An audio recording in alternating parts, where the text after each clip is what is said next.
my name's Claire and this is Stitch and Sew. Thank you so much for joining me today for another video.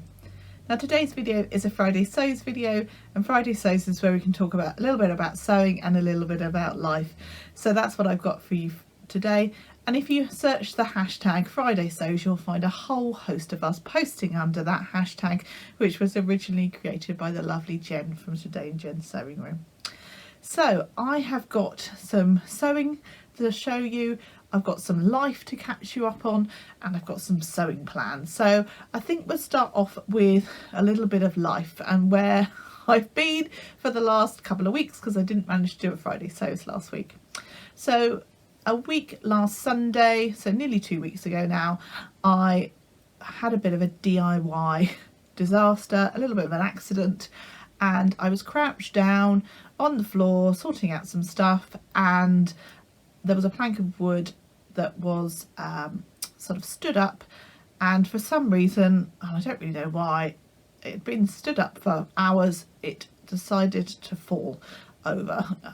It just must have got unsteady, or someone brushed past it. I don't really know, because there didn't seem to be anybody around at that point. My husband and my kids were in the other room, so I don't really know why it fell down, but it did, and it whacked me straight on the head.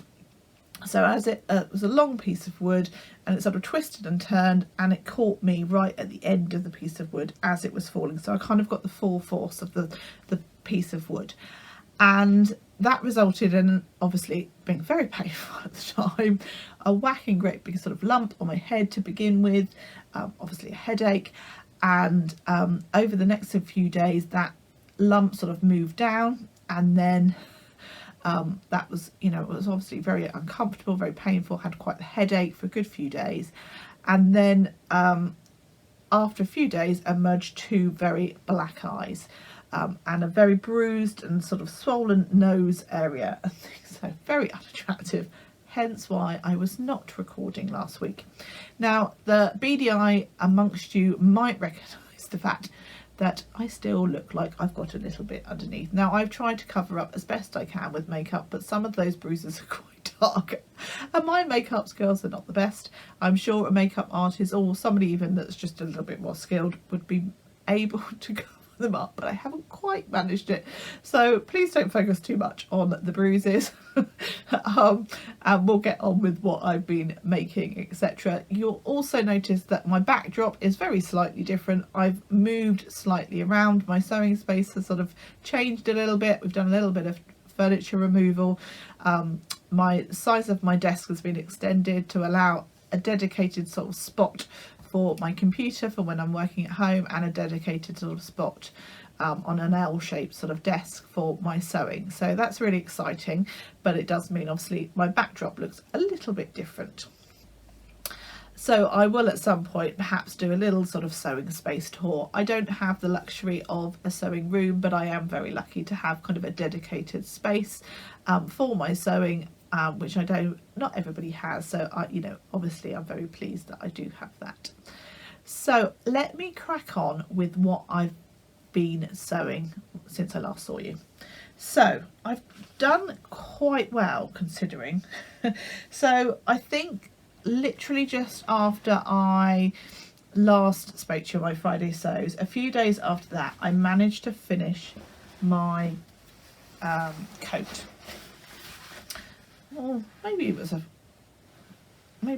good few days after that I managed to finish the coat.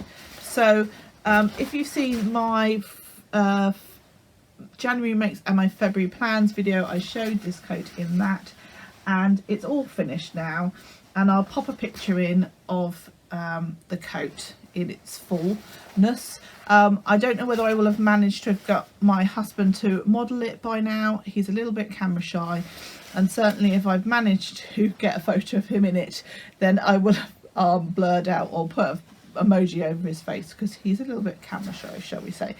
But I will certainly get some sort of hung up versions of it. Yeah, so really pleased. All the poppers are now in. I don't think I'd done that last time.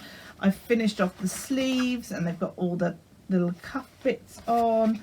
It's got the drawstring on the inside. It's got the little bit at the bottom, like a traditional style parka. A couple of little bits of thread there. hood on, that all zips off.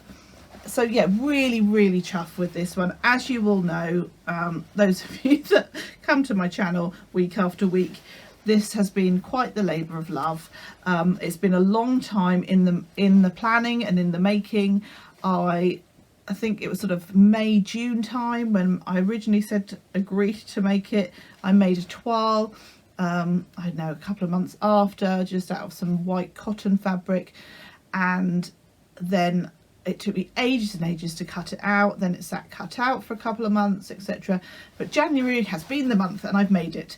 And so that is one item ticked off my make night. So I'm super chuffed with that. And yeah, really happy with the end result. And hopefully he will get a bit of wear out of it. It is a little bit on the roomy side, it has to be said, but I'm hoping he can just rock the oversize, and the fact that it has got the drawstring will sort of cinch it in a little bit and make it a little bit nicer. So fingers crossed he'll actually wear it. So once I'd finished the coat, I decided that I wanted to, I was into February and I wanted to make some plans for February. And the first thing I wanted to do, because I'd had a little bit of a tidy up when I did the rejig around of my space, is I found some of my fabric scraps, which I've got quite a lot of, but I found lots of sort of tealy based coloured fabric scraps, and so I decided that I wanted to make a little mat to pop my sewing machine on. Now I already had one underneath there, but I find it quite useful. It means that the machines, you can sort of push them to one side easier when they're on a mat, I find. And the one that I had was a little bit grubby. I have put it in the wash, but I had already then got my mindset that I was going to make another one. So I have finished that one. So basically all I've done is sort of quilted the strips of fabric together. I've then added it onto a blue base, and you can see where I've had that on my desk now because I've got some little feet marks. But yes, I've just you know, added a backing, turned it through, top stitched it round. Quick bish bash bosh project, but quite satisfying. After, you know, you've been slavishly following a pattern for ages, it was nice to just kind of do something of my own design and my own creation. So that was another thing that I made. Then the next thing I made was the Weekender bag by Sew Over It. Now I spoke about this last time I was on my Friday sews, about how I wanted to do a duffel-y type bag, a hold-all, and I've chosen the Weekender by Sew Over It bag, and I'll pop an image in of the, you know, the stock photo for that. I've changed it up slightly because I wanted to do a quilted design on it, and so I've very slightly changed the pattern, so that, because I've used some bias binding and things for the edges and on the inside and things, but the general gist of it is the same. It has come out quite big, and I think that's probably because I've bound the edges, maybe, or maybe it's just big anyway. But that's not a problem, you know, that just means I've got lots of room to put my stuff in when I go away for the weekend. So this is my bag, and as you can see, I took the time to quilt the design of the fabric. It's got a pocket either side, and this sort of additional bias binding trim is my addition, and again the bias binding at the top is my addition. The straps are exactly how they sort of tell you to do it. If I had my time again, I would make that strap a little bit longer. I feel like it's a little bit short for my liking, but I could buy some more strapping and you know, add that in. It's got a zip at the top, and then inside it's like a cavern. You probably can't see the inside that much, but I've put a couple on either side. I've put like a couple of slip pockets, and I've just sort of done that behind this main pocket so that you wouldn't see the stitching on the outside. And yeah, I think that has come together really quite nicely. It was an enjoyable sew. It was at times quite I've used foam on the inside of this just to kind of give it some structure, if you like, on the advice of the lovely Adam from Adam Sews, and I also bought the foam off him because he is lovely. We don't live that far away from each other, and so yes, it was a little bit cumbersome getting it through my machine. Not so much actually sewing it through my machine, but just sort of manhandling it. You know, I haven't got a big throat space, is that what they call it on the sewing machine, like you would have like on a quilting machine. So it was just a little bit, you know, trying to get it through was a little bit bulky at times, but I managed, and I'm really happy with the result. I possibly would have preferred it if it was more boxed at the top, and I'm debating about putting maybe a couple of poppers on, so that then you can, once you've done it up, you can kind of popper it down, or maybe just once it's got some stuff in, it will just sit more like this rather than up like that.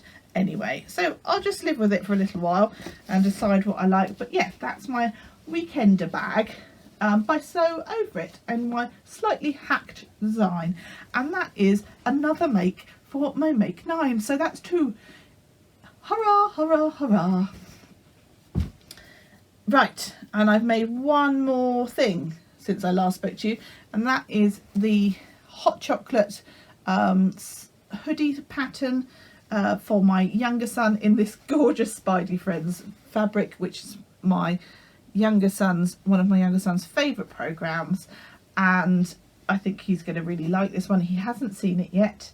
I will be gifting this to him, and I'm probably going to, because it was his birthday just like a couple of weeks ago, I'm going to wrap this up and give it to him as a belated birthday present, but I've just kept it open for you to see. If I manage to get a photo of him in it, I will pop a picture in of him wearing it. But yeah, this one sewed up super quick because I've sewn this pattern so many times before for my 2 boys, and the larger sort of adult version for my husband as well, that yes, it came together really quickly because I kind of know the pattern really well, and that's the beauty, isn't it, when you've got a tried and true, that you can just whip them up quite nicely. And obviously most of it is done, all but kind of doing the top stitching on the hood is all done on the overlocker, so it whizzes up super quick. But yeah, chuffed with that one. So those are the things that I've been making in the last sort of couple of weeks, and so I will talk about my sewing plans now. I've got a couple of sort of slightly more involved makes again, and so I won't necessarily be doing them both in this coming week, but I sort of thought I'd share my upcoming plans for the next couple of weeks, because I guess we haven't actually got that much longer in February, and we've also got half term, which might slow down my production levels of sewing because the kids will be around. Not that I sew during the day anyway, but sometimes by the time I get to the evening, when we've been out all day with the kids, I don't always have the energy for sewing. So we'll just see what happens. Sometimes it means that I can steal a little bit of time during the day when they're playing. I can steal sort of 15 minutes here, half an hour there, where I can do a bit of sewing. So sometimes half-term holidays and holidays work to my advantage. So one of the plans I've got is to make a Lyra dress out of this fabric, and I've talked about this in my February plans video, and this is a cotton poplin fabric. I've never made the Lyra dress before, so I decided that a cotton poplin would be a good way to start with it, to see if I like it. So this, I guess, is a bit of a wearable toile. It's a navy background with a ditzy sort of floral print on, and I think this will be really useful in my wardrobe. I'm hoping it will work out. This fabric was fairly inexpensive, so it is kind of a wearable toile to a certain extent, but I am hoping it will work out well enough for me to wear it, because I do rather like this fabric. I think it's quite sweet, and I have already cut out the paper pattern. I've made some adjustments. I've added some length to the sleeves and to the bodice. I'm not quite sure what skirt design I'm going to go for. I don't know whether to go for just kind of the one tier sort of knee length I'm not a massive midi fan, and the only time I've made a midi dress since sewing is I made the Eve dress for a wedding that I was going to, and I made that as a midi with the idea that I'd make it as a midi, and if I didn't like it I'd just chop it off to be shorter. But actually once I'd made it I really liked it. I'll pop a picture in if I can find that of me in that Eve dress, and I really quite enjoyed the length of it. I thought it was really nice and I felt really good in it. So possibly go with a midi and see what it's like. I don't know, because then the shorter I don't know. Well, yeah, I haven't quite decided on the length of the skirt. Any opinions, let me know. I have in the past not found a midi length to be particularly a good length on me. I felt it was I felt a little bit frumpy in it, but as I say, in the Eve dress I did feel good. So now, whereas before I was like, no, a midi is not for me, now I'm a bit like, don't really know. So yeah, we'll see what happens with that. Now the other plan that I've got for February is to make a jacket. You'd think I would have had enough of coat making, wouldn't you? But I've got this boucle fabric. I'm sure it's called a boucle, correct me if I'm wrong, in this sort of tealy foresty green kind of colour. As you know, I'm always drawn to this kind of colour, and I have recently bought the Jamelia jacket from Sewing Patterns by Mason, and this is I'm fairly sure it's quite a new pattern. There's two different versions. There's a version A, version B, and I'm doing the version B, which is the longer length, more coat version, and then there's more of a kind of a jacket version, cropped-ish, not like cropped, but you know, a shorter version. So I'm going to go with the long version this time round, although I am definitely eyeing up the shorter version for a more of a summer jacket too. We'll just see how this one turns out. And I'm going to pop an image in of this one, because it's possible that this one you won't have seen this particular jacket before. I really like the fact that it has got like a proper sleeve head on it. It's not a drop sleeve. I think that I don't find a drop sleeve on me is particularly suits my shape particularly well. I feel like it kind of adds bulk where I don't necessarily want it. It is quite boxy, which I'm a little bit nervous about, because sometimes, you know, boxy shape, but I'm hoping that'll work okay with it being a coat. I've got this fabric. It isn't a lined coat, although I believe there is a blog post that shows you how to line it if you want to. But what I'm thinking about doing, because this fabric's quite nice on the inside anyway, is I'm hoping to bind the seams, and I've got a couple of half-metre lengths, which I haven't decided which one of these to use. And in my February plans I asked for some advice on which one. So yeah, I still haven't quite got there on which one to do. So if you have got any thoughts on which one I should make that out of. So I'm hoping to make the pocket lining, which you won't see, but I will. I mean, obviously I'll show you guys, but you know, to the random person on the street, they won't see the pocket linings. But yeah, I'm hoping to do the pocket linings in it, and the bias tape in it, and I'll make some bias tape with that continuous bias binding method. And so I'm not sure which one to go for. I think both of them will go quite nicely. This one is just obviously a brightly coloured. I think that would look quite good on the bias. This one has got bees and roses on. Now, I don't know. I don't think you'll really see those bees once it's been cut into bias strips. So I don't know quite how well that will work, but I think they kind of both, either one goes sort of quite nicely, and I already had those in my stash, so it would be nice to kind of use them. So those are kind of my plans for the next couple of weeks, is to do that. And I would be really interested to know if anybody has made the Jamelia jacket. I know lots of people have made the Lyra, but if you do have it, again, if you've got any hints and tips on that before I get going, then I would be really grateful for that. but if you have, anybody has made the Jamelia already and you have got any tips that you want to throw my way, I would very much be grateful for those. And just anything that you think would be useful to me in sewing up of my next coat. And hopefully I won't take like a year and a half. No, I wasn't quite that long with the last coat, but it was well over half a year in the making process, that particular one.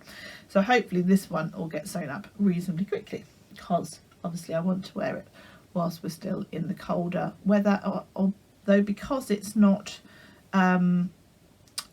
lined, actually it probably will be quite good for sort of spring when it's a little bit chillier but not cold. So that's my plans. So that's it from me today, folks. I hope you've enjoyed today's video.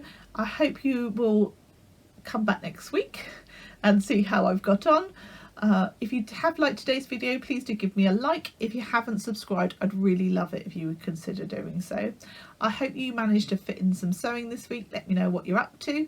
Let me know what you think of things I've made and what I'm planning to make. But until next time, I shall wish you all goodbye. So take care. Happy sewing. Bye bye.